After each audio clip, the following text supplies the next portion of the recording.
बता दें, यूक्रेन ने रूस के ठिकानों पर ड्रोन अटैक के हमले का दावा कर दिया है और बताया गया कि यूक्रेन की सेना ने सटीक टारगेट को हिट किया है, जिससे रूस के ठिकाने तबाह हो गए हैं। और इसके बाद इस हमले का वीडियो भी जारी किया गया है।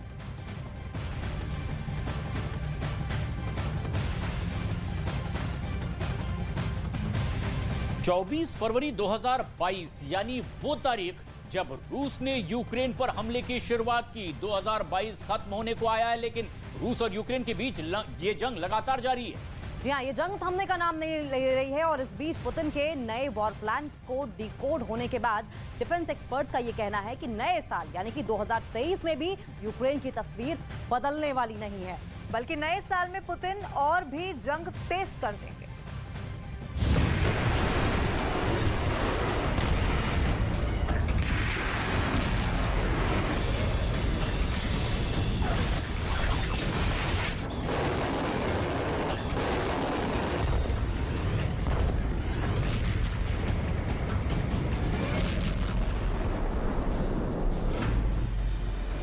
दो 2023 में यूक्रेन में बरसेगी कयामत।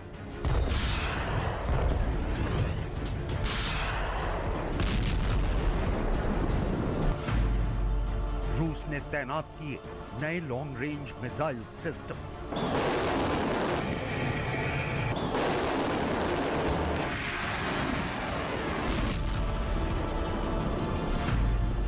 बेलारूस से दागी जाएंगी इस्कंदर मिसाइलें।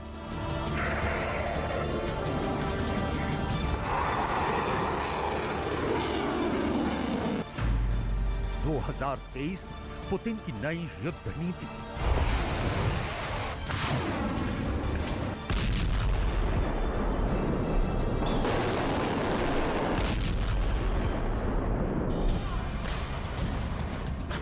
यूक्रेन जंग को जारी हुए 10 महीने का वक्त बीत चुका है, लेकिन इस जंग के रुकने के आसार नजर नहीं आ रहे हैं। अब जिस तरह यूक्रेन जंग को लेकर रूस का नया एक्शन प्लान धीरे धीरे दुनिया के सामने आ रहा है, वैसे ही दुनिया और दहशत में जा रही है। 2023 में यूक्रेन पर कयामत बरसेगी। 2023 में यूक्रेन पर कहर टूटेगा। 2023 में यूक्रेन में तबाही की नई इबारत लिखी जाएगी।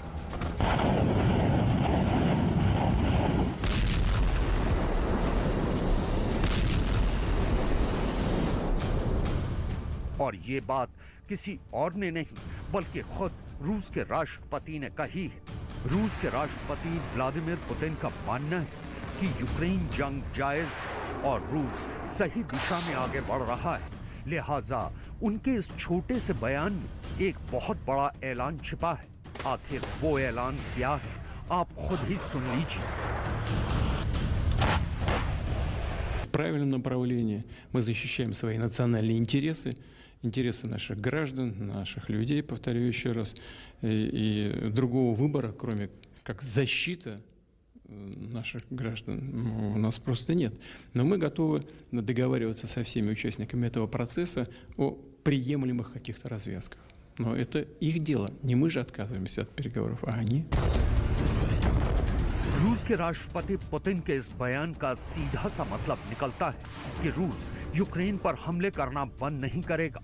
इंटरनेशनल मीडिया में छपी एक रिपोर्ट के मुताबिक राष्ट्रपति पुतिन के एक फरमान के बाद रूस की सेना दिन रात अपने नए एंटी एयरक्राफ्ट सिस्टम को वॉर फ्रंट की नई पोजीशन पर तैनात करने में जुटी हुई है।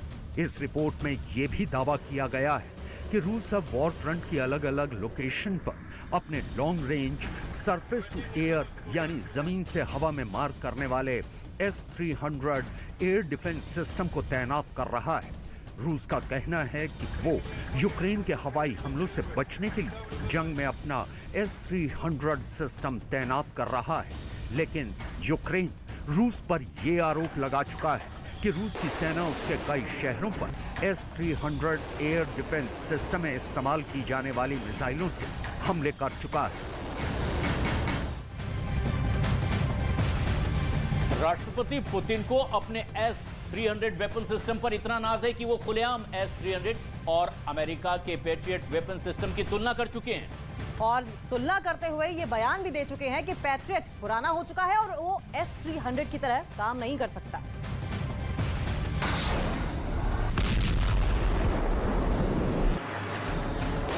रूस के S-300 की गिनती दुनिया के आधुनिक और घातक एयर डिफेंस सिस्टम में होती है और इसे लंबी दूरी के टारगेट को तबाह करने के लिए बनाया गया है। इस मिसाइल डिफेंस सिस्टम के 3 बेस वर्जन हैं। इनमें S-300V, S-300P और S-300F शामिल हैं। आइए अब आपको S-300 की खासियत के बारे में भी बताते हैं।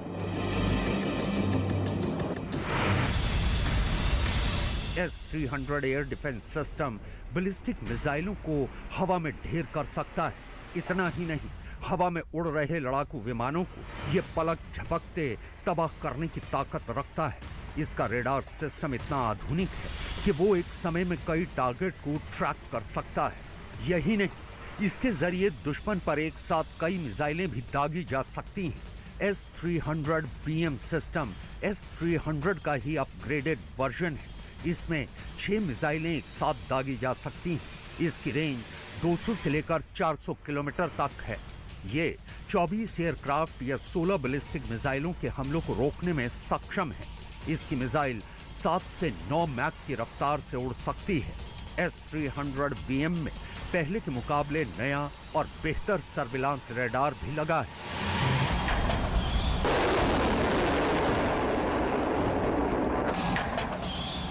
राष्ट्रपति पुतिन को अपने S-300 वेपन सिस्टम पर इतना नाज है कि वो खुलेआम S-300 और अमेरिका के पेट्रियट वेपन सिस्टम की तुलना करते हुए ये बयान तक दे चुके हैं कि पेट्रियट पुराना हो चुका है और वो S-300 की तरह काम नहीं कर सकता है।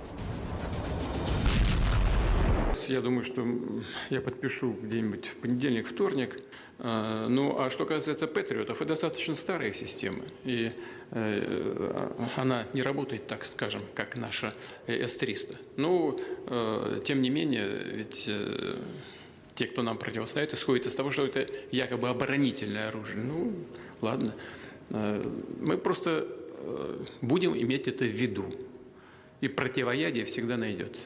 Так что те, кто это делают это зря. यूक्रेन के राष्ट्रपति व्लादिमीर ज़ेलेंस्की के लिए एक और बुरी खबर भी सामने आई है और वो खबर उनके पड़ोसी मुल्क बेलारूस से बाहर आई है। बेलारूस का कहना है कि रूस ने उसे जो S-400 air defence missile system और इस्कंदर मिसाइलें दी थी, उन्हें ऑपरेट करने के लिए बेलारूस की सेना तैयार है और S-400 और इस्कंदर मिसाइलों को कॉम्बैट ड्यूटी के तहत तैनात भी कर दिया गया है। बेलारूस के इस बयान का भी सीधा सा मतलब है कि अब बेलारूस भी यूक्रेन जंग में कूद सकता है। आपको ये बता दें कि S-400 air defence system S-300 का अपग्रेडेड वर्जन है। S-400 सतह से हवा में मार करने वाला दुनिया का सबसे सक्षम मिसाइल सिस्टम माना जाता है। S-400 लगभग 10,000 फीट यानी 30 किलोमीटर की ऊंचाई तक निशाना साध सकता है। इसकी तैनाती में केवल 5 से 10 मिनट का समय लगता है। S-400 में 12 लॉन्चर होते हैं। ये डिफेंस सिस्टम एक साथ 36 मिसाइलों को मार गिराने में सक्षम है। S-400 से एक साथ 3 मिसाइलें दागी जा सकती हैं। ये सिस्टम 400 किलोमीटर की रेंज में आने वाली मिसाइलों और 5वीं पीढ़ी के लड़ाकू विमानों को नष्ट कर सकता है।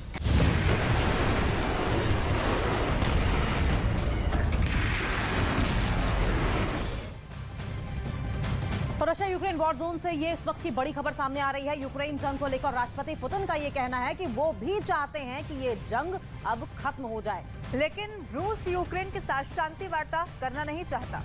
लिहाजा उसके पास अब इस जंग को आगे भी लगातार जारी रखने के अलावा इस वक्त कोई दूसरा रास्ता भी नहीं है।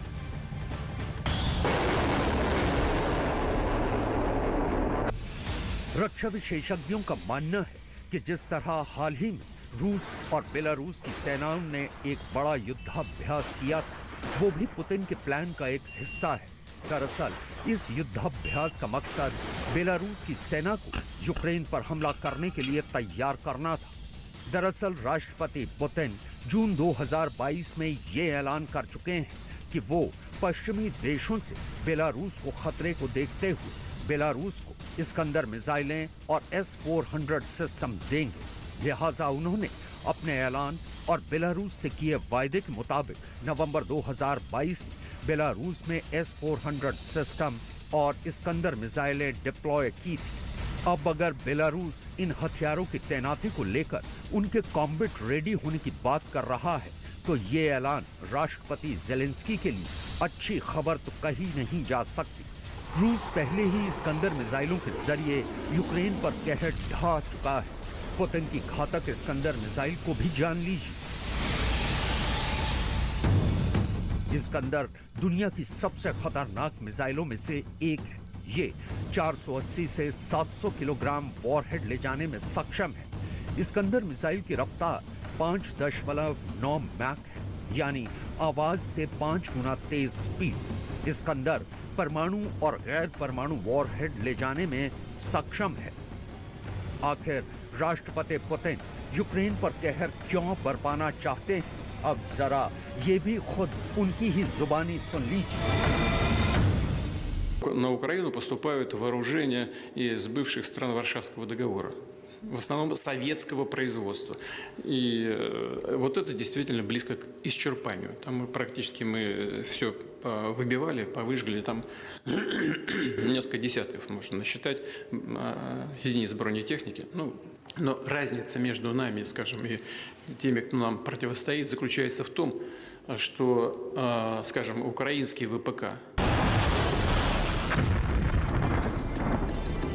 यानी राष्ट्रपति पुतिन यूक्रेन के बुनियादी ढांचे को निशाना बनाकर उसे तबाह करना चाहते हैं, ताकि जंग में यूक्रेन कमजोर पड़ जाए और उसके सामने घुटने टेक दे। शायद यूक्रेन के राष्ट्रपति व्लादिमीर ज़ेलेंस्की भी राष्ट्रपति पुतिन की इस चाल को समझते हैं। लिहाजा उन्होंने भी अपनी आवाम से मजबूती से मुश्किल हालात का सामना करने की अपील की है। Дорогі українці, залишилось кілька днів цього року. Ми маємо бути свідомими, що наш ворог спробує зробити цей час для нас темним і складним. Росія програла цього року все, але намагається компенсувати свої програші зловтіхою своїх пропагандистів після ракетних ударів по нашій країні, по нашій енергетиці. Я знаю, що темрява не заважатиме нам проводити окупантів до нових їхніх поразок, але ми маємо бути готовими до будь-яких сценаріїв. Будь ласка, цими днями дослухайтесь до повітряних тривог.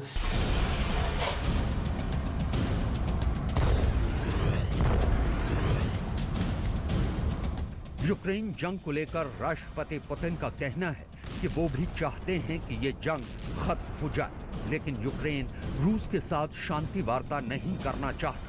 लिहाजा उनके पास इस जंग को जारी रखने के सिवाय और कोई रास्ता नहीं बचता। Де відзначають Різдво за григоріанським календарем. Я ще раз вітаю усіх, хто святкує саме зараз цими днями. І хочу, щоб ми з вами зараз ще раз подякували разом, причому подякували усім тим, хто і цими днями, і в будь-який інший час робить все, аби ми з вами могли жити своїм життям.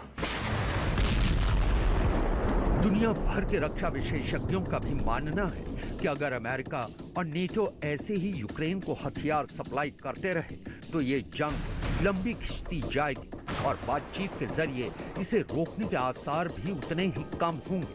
इतना ही नहीं, रक्षा विशेषज्ञों का ये भी कहना है कि अगर ये जंग जल्द खत्म नहीं हुई तो इस जंग का खमियाजा यूक्रेन की बेकसूर आवाम को ही उठाना पड़ेगा।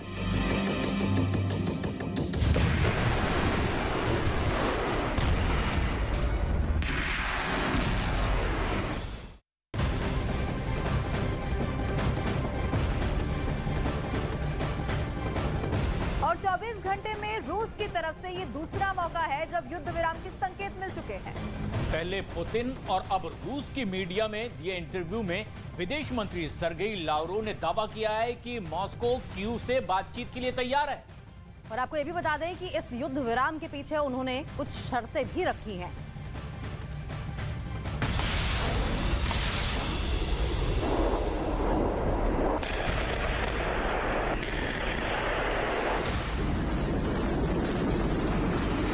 Направление. Мы защищаем свои национальные интересы, интересы наших граждан.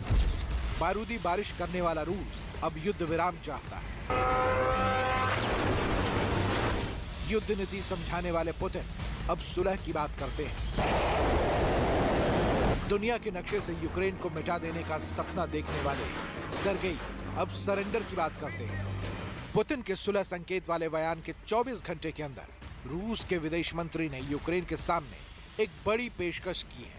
रूस के विदेश मंत्री सर्गेई लावरोव ने रूस की मीडिया को दिए इंटरव्यू में कहा कि रूस शांति वार्ता के लिए तैयार है।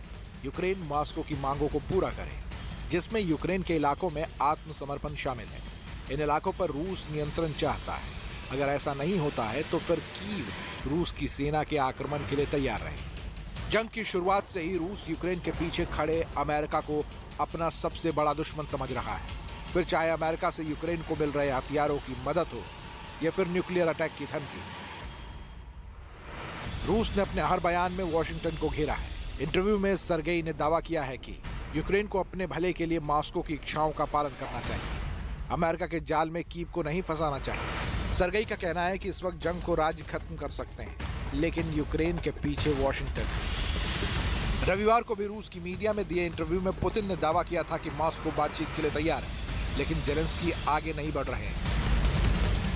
Мы защищаем свои национальные интересы, интересы наших граждан, наших людей, повторю еще раз, и другого выбора, кроме как защита наших граждан, у нас просто нет. Но мы готовы договариваться со всеми участниками этого процесса о приемлемых каких-то развязках. Но это их дело, не мы же отказываемся от переговоров. А если посмотреть тех людей, которые глубоко погружались. रूस एक तरफ युद्ध विराम की बात करता है तो दूसरी तरफ उसकी मिसाइलें तबाही बरसाती हैं। पुतिन क्या चाहते हैं कोई नहीं जानता। फरवरी में जंग की शुरुआत के बाद से यूक्रेन ने रूस की सेनाओं को उत्तर में खदेड़ा। उन्हें राजधानी कीव के बाहरी इलाकों में बड़ी शिकस्त दी और पूर्व और दक्षिण में रूस की सेना को पीछे हटने पर मजबूर कर दिया। लेकिन अब भी रूस का पूर्व और दक्षिण के कुछ इलाकों पर कंट्रोल है।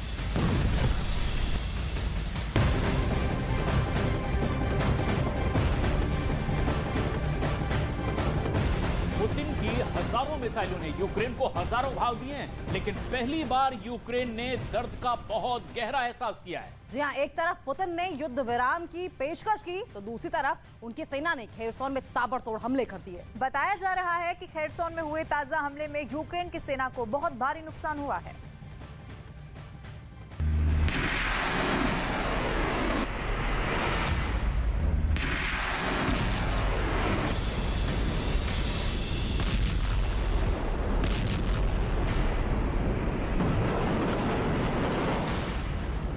-4 डिग्री सेल्सियस कड़कती हुई ठंड में आसमान चीरकर मिसाइलें गिर रही हैं।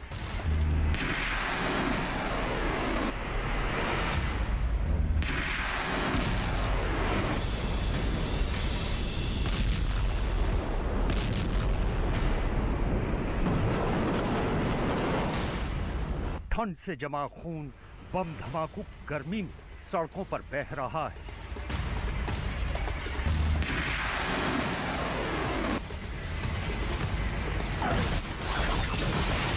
खेरसोन से लेकर डोनेस्क और बखमुत से लेकर लुहांस्क तक जिंदगी और मौत की जंग छिड़ी हुई है।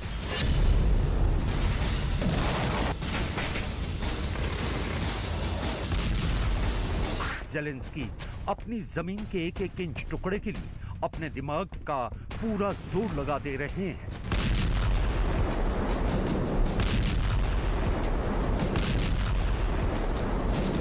अमेरिका से लेकर यूरोप तक, बाइडेन से लेकर ब्रिटेन के हुक्मरान तक इस खूंखार जंग में पैसा झोंक झोंक कर तंग आ रहे हैं।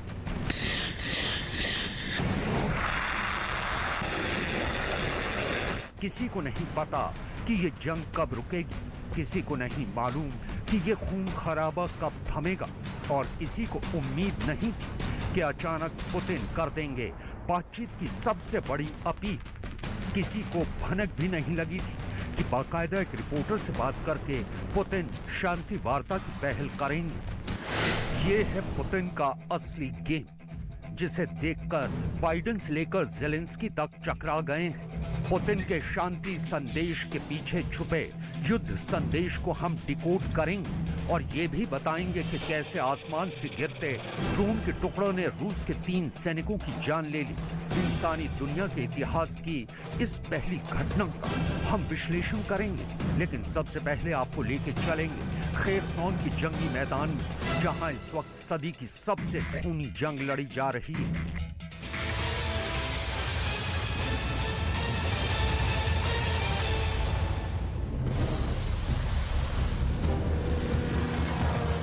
ज़ेलेंस्की ने आरोप ये लगाया है कि खेरसॉन के अंदर पुतिन की आर्मी ने ताबड़तोड़ हमले किए हैं। इन हमलों में 10 लोगों की मौत हो गई है और 58 लोग घायल हुए हैं।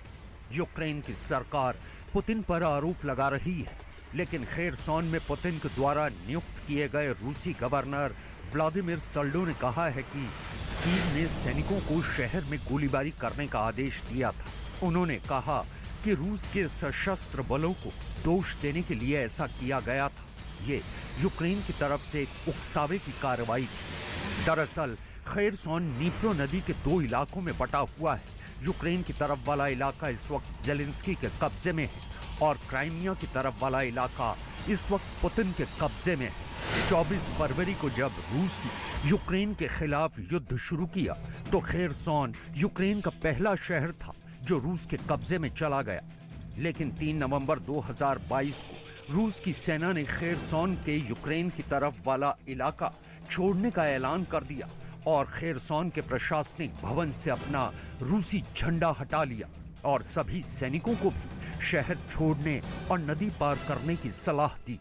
जंग शुरू होने के करीब 8 महीने बाद ज़ेलेंस्की की आर्मी ने खेरसॉन के बड़े इलाके पर कब्जा जमा लिया, लेकिन खेरसॉन का बड़ा इलाका छोड़ने के बाद भी रूस ने यूक्रेन के ठिकानों पर हमले लगातार जारी रखे हुए हैं।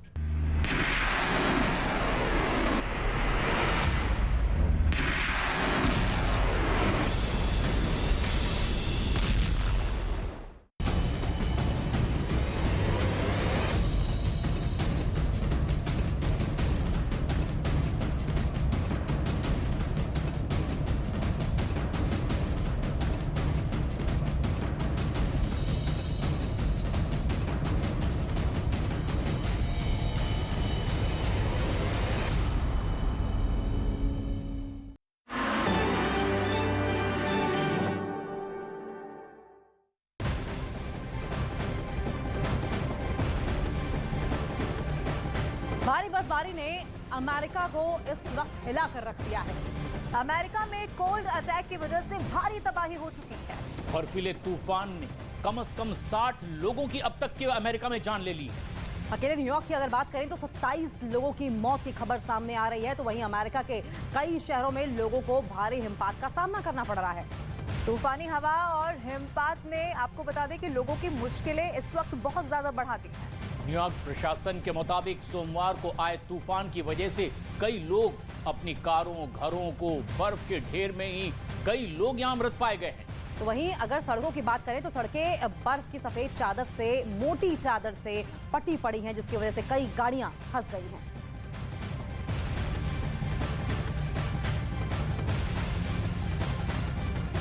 अमेरिका में बर्फीला तूफान जमकर इस वक्त कहर बरपा रहा है और भारी बर्फबारी की वजह से वहां जनजीवन अस्त व्यस्त नजर आने लगा है। तस्वीरें आपकी टीवी स्क्रीन पर हम आपको दिखा रहे हैं। देखिए किस तरीके से अमेरिका में बर्फीले तूफान के कारण कम से कम 60 लोगों के मरने की खबर सामने आ रही है। तो न्यूयॉर्क में घरों और कारों में बर्फबारी के बीच गाड़ियां फंसकर रह गई हैं। वहीं भारी बर्फबारी के बाद घरों पर बर्फ की मोटी चादर भी जमती हुई नजर आई है।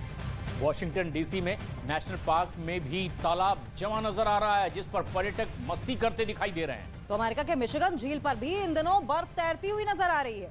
और ये 4 तस्वीरें आप देख रहे हैं किस तरह से कहीं कहर है तो कहीं लोग इसका लुत्फ उठाते नजर आ रहे हैं।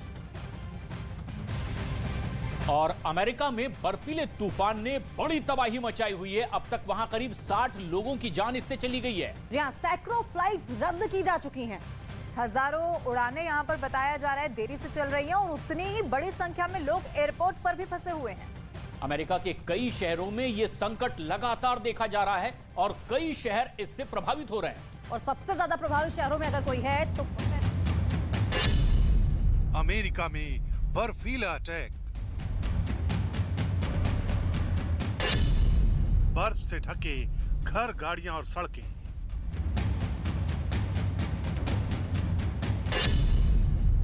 बर्फ के आगे बेबस हुए लोग। अमेरिका पर कोल्ड अटैक हो चुका है। घर से लेकर बाजार तक, सड़क से लेकर रेलवे स्टेशन तक बर्फ से ढक गए हैं। सोमवार को आए तूफान के बाद लोग एयरपोर्ट से लेकर ट्रेनों और सड़कों पर अपनी गाड़ियों में फंस गए। अमेरिका में आए बर्फीले तूफान का जबरदस्त असर न्यूयॉर्क में देखा गया है, जहां बर्फीले तूफान ने जमकर तबाही मचाई है। बर्फ की मोटी चादर बिछ जाने से गाड़ियां सड़कों पर ही फंस गईं। बर्फबारी के साथ चल रही तेज हवाओं में विजिबिलिटी शून्य हो गई थी। ऐसे में लोगों को भारी दिक्कत का सामना करना पड़ रहा था। न्यूयॉर्क में इस घातक तूफान ने जहां 27 लोगों की जान ले ली, तो वहीं पूरे अमेरिका में करीब 60 लोगों की मौत हो चुकी है। बर्फीले तूफान की वजह से न्यूयॉर्क में लोग तेज हवा के साथ कड़ाके की ठंड का सामना करने को मजबूर हैं। यहां 49 इंच से ज्यादा बर्फबारी दर्ज की गई है, जिससे सड़क पर लोगों का चलना मुश्किल हो गया है। सड़क से लेकर घरों की छत और कारों में बर्फ की मोटी परत बिछी नजर आई और तूफान के बीच ही कुछ लोग सड़क से बर्फ हटाते दिखे। अमेरिका में लगातार हो रही बर्फबारी से लाखों घरों की बिजली गुल हो गई है। पावर स्टेशन पर बर्फीले तूफान की वजह से बिजली का संकट गहरा गया है। वहीं बर्फीले तूफान का खतरा अभी टला नहीं है। न्यूयॉर्क के गवर्नर ने लोगों को अलर्ट किया है कि आने वाले दिनों में और बर्फबारी हो सकती है। बर्फबारी के बीच राहत और बचाव का काम भी लगातार जारी है। और अमेरिका में बर्फीले तूफान का कहर लगातार जारी है। अमेरिका में बर्फीले तूफान से मरने वालों की संख्या में भी लगातार इजाफा देखने को मिल रहा है। इसके अलावा तूफान ने लाखों लोगों को बुरी तरह से प्रभावित किया है। पश्चिमी न्यूयॉर्क में बर्फीले तूफान के बाद लोगों के घर पर बर्फ की मोटी चादर बिछी हुई नजर आ रही है, और जिसके कारण लोग घरों में इस वक्त कैद हो चुके हैं।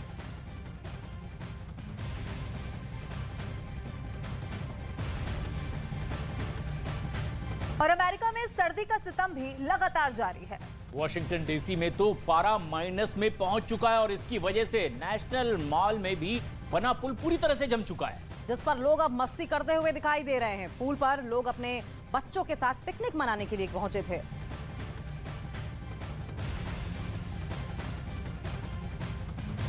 अमेरिका में बर्फीले तूफान ने बड़ी तबाही मचाई है और इस बीच अमेरिका के मिशिगन से भी एक चौंकाने वाली तस्वीर सामने आई। बर्फीले तूफान के बाद मिशिगन झील पर बर्फ की मोटी चादर जम गई है। मिशिगन का तापमान -5 डिग्री से अब नीचे जा पहुंचा है और जिसके कारण झील के किनारे पर बर्फ जम चुकी है और झील के बीच में ही बर्फ तैरती भी नजर आ रही है।